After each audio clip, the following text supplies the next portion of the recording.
Hi friends, Chahar நேரம் வந்துச்சா, அதனால் சாப்பாடு சூடாக வடிச்சிட்டேன். காலையில் 3 மணிக்கெலாம் எழுந்திரிச்சு சாதத்தை வடித்து சாம்பார் நைட்டே நான் வச்சுட்டு தான் தொழுக போனேன்.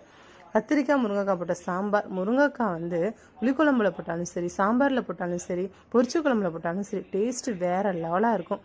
முருங்கைக்காய்னா அது ஒரு தனி மனம் தான், தனி ருசி தான் அந்த குழம்பு. இதுக்கு சைடிஷ் பார்த்திங்கன்னா இறால் கிரேவி தான். அந்த யாருக்கு ரொம்ப பிடிக்கும் அப்படின்னு சொல்லுங்கள். சாம்பார் வித் இறால் கிரேவி யாருக்கு ரொம்ப பிடிக்கும்னு சொல்லுங்கள். எனக்கு ரொம்ப பிடிக்கும். நான் சூடான சாதத்தை போட்டு சாப்பிட ரெடி ஆகிட்டேன். நல்ல சாம்பாரை ஊற்றி அதில் கொஞ்சம் இறால் தொக்கு வச்சு அப்படியே நெய்யை கொஞ்சம் சதசதன்னு அதில் ஊற்றி அப்படி ஒரு பெரட்டி அப்படி எடுத்து வச்சு சாப்பிட்டா இப்போ கூட எனக்கு இச்சு ஊறுது. இது சாப்பிட்ட பிறகு ஒரு 2-3 நாள் கழிச்சு தான் இந்த வீடியோஸ் உங்களுக்கு அப்லோட் பண்ணுறேன். நான் சாப்பிட்டு ரெடி ஆகிட்டேன் சஹருக்கு.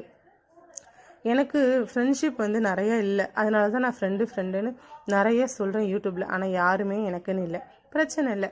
1-2 ஃப்ரெண்ட்ஷிப் எனக்காக இப்போ இருக்காங்க, அவங்களும் எனக்கு ஹெல்ப் பண்ணியிருக்காங்க. அந்த ஃப்ரெண்ட்ஷிப்லாம் வந்து நான் ஓடி போய் பார்க்கணுமே தவிர எனக்கு ஏதாச்சும் ஒன்றுனா ஒடியாந்து வந்து பார்க்குற மாதிரியான ஃப்ரெண்ட்ஷிப் யாருமே கிடையாது. நான் அந்தளவுக்கு சம்பாதிக்கலாம் என்னன்னு தெரியல. என்னை மட்டும் தான் எதிர்பார்ப்பாங்களே தவிர அவங்களும் வந்து என்னை வந்து பார்க்க மாட்டாங்க. ஏதாச்சும் ஒரு